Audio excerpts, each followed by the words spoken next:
Let me now, without any further ado, bring on board Jayant Pai, CFP and Head of Products with PPFAS. Mr. Pai, thank you for joining us today on The Money Show. The very first topic that I want to discuss with you is now the lack of conveyance allowance available to a lot of salaried individuals. Now that everybody is working from home, myself and my team included, this is now one allowance that will no longer be deducted, from our CTC, at least for the next couple of months. Any which ways, all of us have been working from the beginning of this financial year, and the way things are, it's going to be a while before we go back to work, which means conveyance allowance will not be there. We could assume, in a worst case scenario, for the whole of this financial year. In such a case, Mr. Pai, share with our viewers how can they divvy up their CTC in a manner that allows for utilization of all the available allowances. Yeah, hi everyone. So conveyance allowance as such has been subsumed into something known as standard deduction for the past 2 years. So conveyance allowance as well as medical reimbursement. So formally, we had to produce medical bills from the chemist, and only then we would get a tax break on that. Now both those elements are missing now because we are getting a flat figure of 40,000 per year as standard deduction. Apart from this, how friendly the salary structure is from a tax angle depends very much on the flexibility shown by your employer. If your employer is willing to structure it, especially for a few employees, and offer a standard package for others, it's very useful for that category which requires some customization. In general, there are some allowances like the uniform allowance or books and periodicals allowance, which are given for employees as long as they can justify that they require it for their job. So, for instance, people in the hospitality industry, they could get part of their salary as uniform allowance because they require it while dealing with guests. But if there's an accountant, then that person cannot justify uniform allowance. On the other hand, books and periodicals allowance could be justified by the accountant and not by a person who's the general manager of a hotel. So it is very specific to the employee and the flexibility shown by the employer.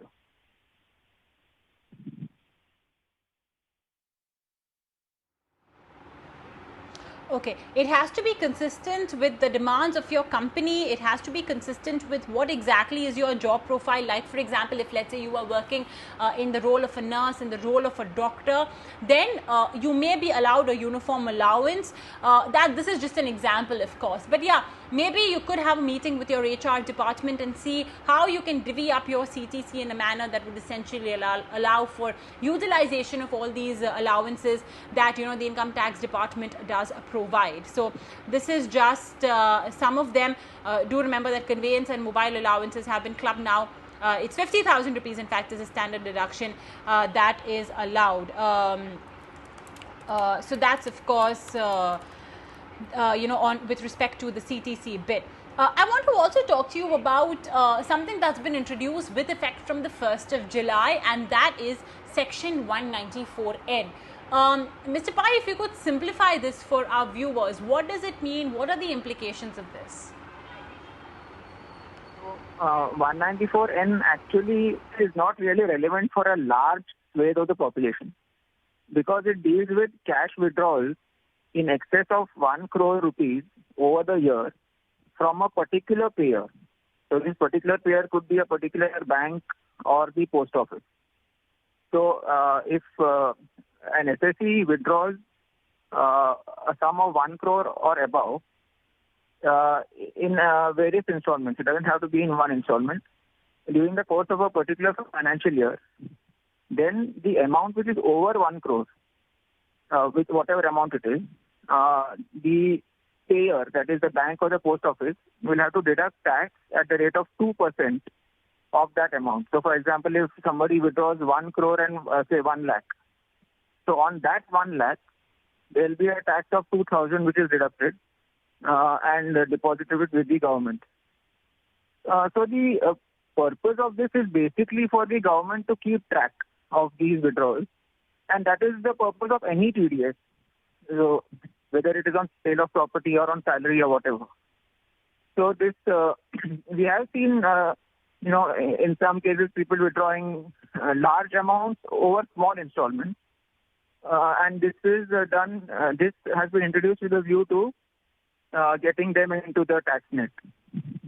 So this really is not very relevant for most of the population, I guess.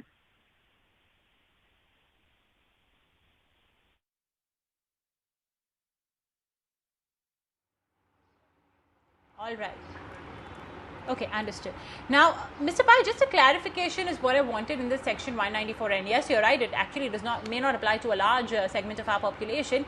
But it mentions that if your aggregate withdrawals exceed 20 lakh rupees, so let's say if I have a savings account with SBI, with HDFC Bank, with Axis Bank, PNB, so on and so forth, does it mean that all of my withdrawals from each of these banks should not exceed 20 lakhs? It is from each bank. So if you withdraw a total of, say, okay, I'll give you the further nuance on this since you mentioned this. So there is this stipulation that in case you haven't, paid your tax over the last 3 years, only then there's a further TDS of, then there are two categories or two buckets. From 20 lakhs to 1 crore, it is 5% deduction. And above 1 crore, the same 2% applies. But whatever it is always the payment made by a single payer. So in this case, since you mentioned 3 banks, it is the amount that you withdraw from each bank which counts and not the total amount.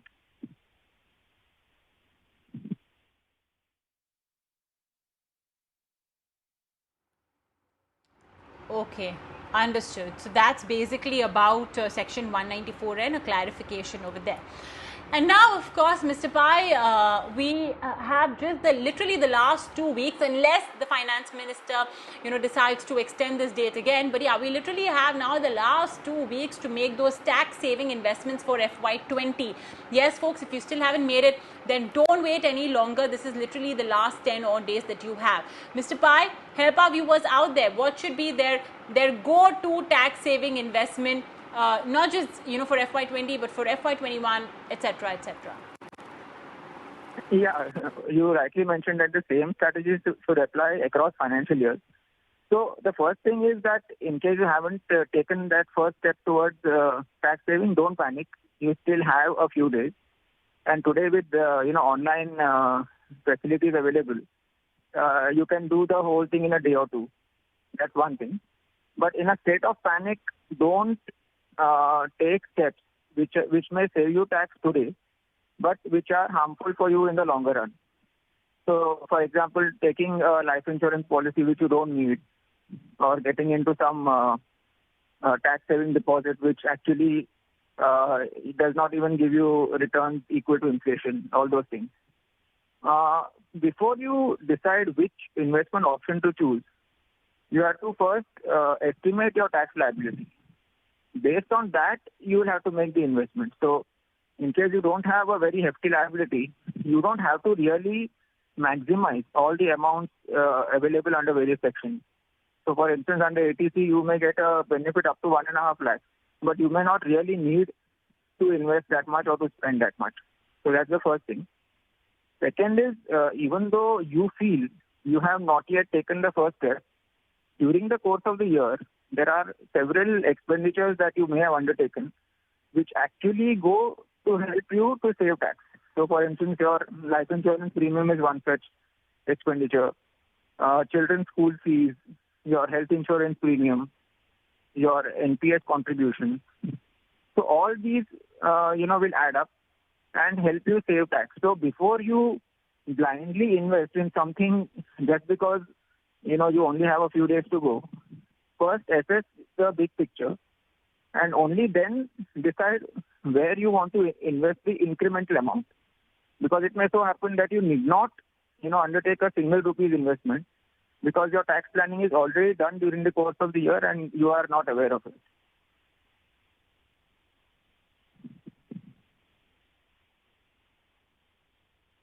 Oh yeah, that's absolutely true actually.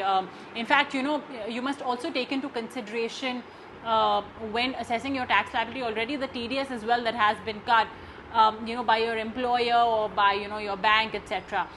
Okay, well, time to take on board your questions and queries. We've received quite a few of them, so let's get straight to it. Srinivas Rajagopalan has emailed us saying that he had invested roughly 26,400 rupees in the L&T Ultra Short Term Bond Fund. This was way back on the 4th of November 2019. He redeemed it on the 17th of Feb 2020, wherein he made a profit of roughly about 418 rupees. He has sold it, that means in just a span of 4 odd months between November and Feb. He wants to know how should he calculate short-term capital gains for this amount. It's just 420 rupees. And yes, there is a fixed amount that you have to pay. The rate is fixed rather. It's not basically how simply added on to your total income and then you calculate tax. So Mr. Pai, how would you help Srinivas? Yeah, actually, in case of all debt funds, only if you sell the units after a period of 3 years do you get the benefit of long-term capital gains tax. So there you are charged at a flat rate of either 10% or 20%, 10% without indexation or 20% after indexation. Any sale which is incurred prior to 3 years attracts tax at the same rate as your tax slab. So if Mr. Srinivasan's tax slab is 30%, he'll have to pay roughly 125 rupees on this amount of 415 odd rupees. He'll have to pay tax of around 125. If his slab is lower, he'll have to pay a lower amount accordingly.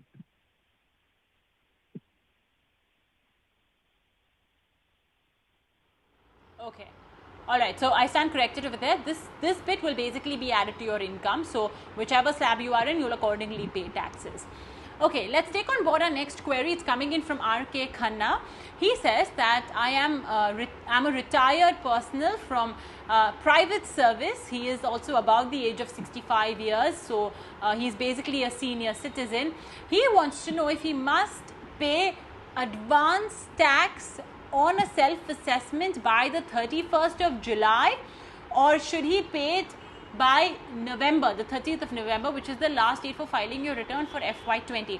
Okay, what I understand from his question is, and I guess it's a very valid one, any taxation that you calculate on your own prior to the 31st of March would be termed as advance tax. Then between the 31st of March till the date of filing return, ordinarily it's 31st July, but of course Mr. Sitaraman has given that extension. So this time around it's still the 30th of November.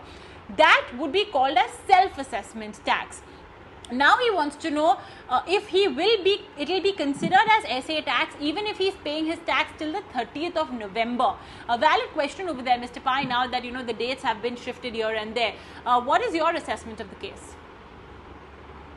Yeah, so actually his case is not as complicated because as per a change in Income Tax Act around 8 years ago, any SSC above the age of 60 need not pay advance tax. So that's a big relief to a large segment of taxpayers. So he has to only pay self-assessment tax by November 30th. In case he was liable to pay advance tax, then the same set of rules apply. He would have to pay that estimated tax in 4 installments on the 15th of June, September, December, and March. And if he did not pay, he would have to pay interest on that delayed payment and all that. But since he is above 60, it's quite simple. He does not have to worry about advance tax at all. He has to just pay the tax that he assesses based on his calculation by November 30th. Usually it is July 31st. This year it has been extended.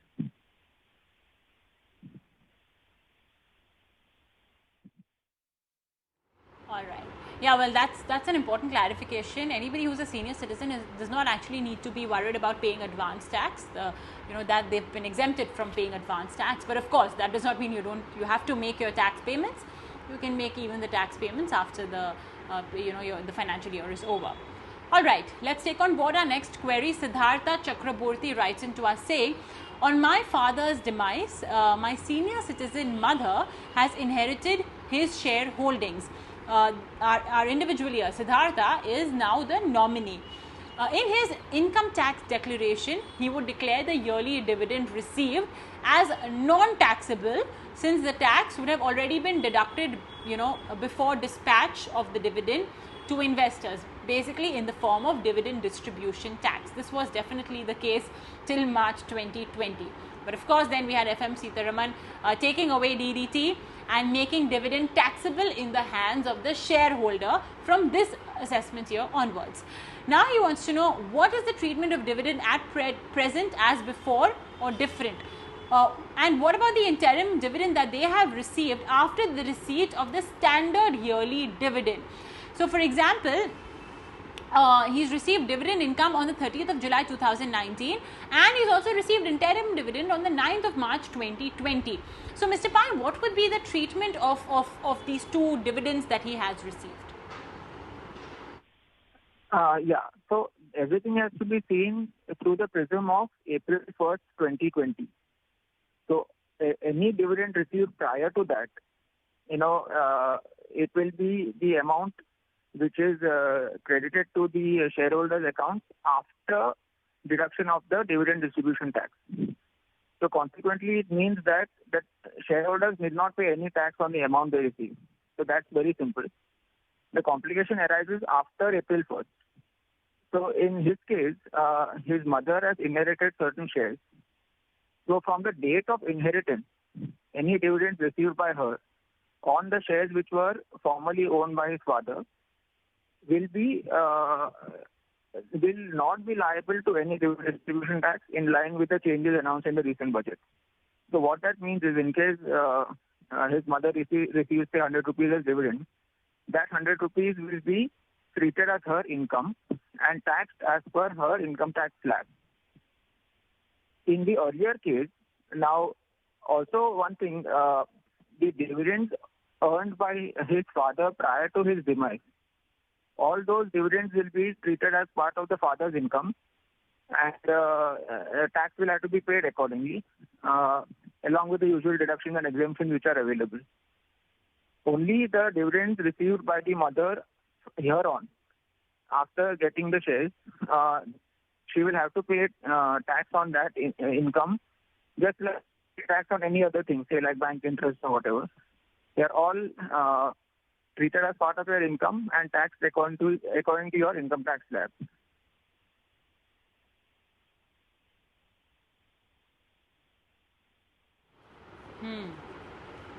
Okay, so only after inheritance, the dividend that is received, that will be taxable in the hands of the mother. And Mr. Pai, just correct me if I'm wrong, if I misheard you over there. You basically mentioned that any dividend received after the 1st of April 2020, that is the dividend that will be subject to the new treatment, which basically means being added to your income. Am I right? Yes, that's correct, yeah. Okay, all right, fine. So, do remember, folks, any dividend that you guys have received after the 1st of April 2020, which means this current financial year, all of that will now have to be added on under the subheading other income, and that will be added on in turn to your total income. The whole thing will be taxable as per your regular tax slab, whether it's 10%, 20% or 30%. All right, time for just one last query. Manish Keswani writes in to us, if you have a joint property being held between a father and a son, can the son claim the HRA benefit if he pays rent due to his father due to financial requirement claimed by the father? So maybe the father has only this rental income as his source of income. So the son wants to know if he can in turn claim this as his HRA, even though the property is, by the way, jointly owned. Mr. Pai, what's your assessment? Unfortunately, he cannot.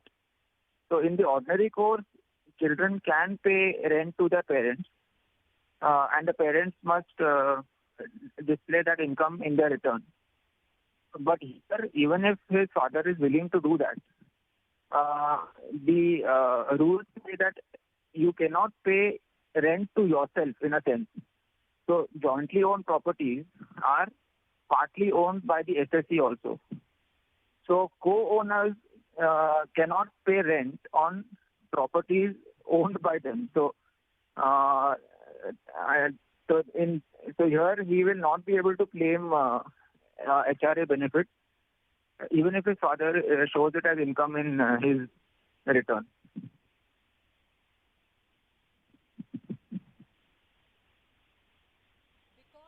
Are very clearly a co-owner, you cannot be paying rent. That's of course, you know, it makes logical sense as well, right? You won't be paying rent if you're living in your own property. Okay, great. Mr. Pai, really appreciate you joining us today and, you know, helping all of our viewers out with their questions and queries. Thank you so much for joining in. We will take a very short break right here on the show. This is The Money Show.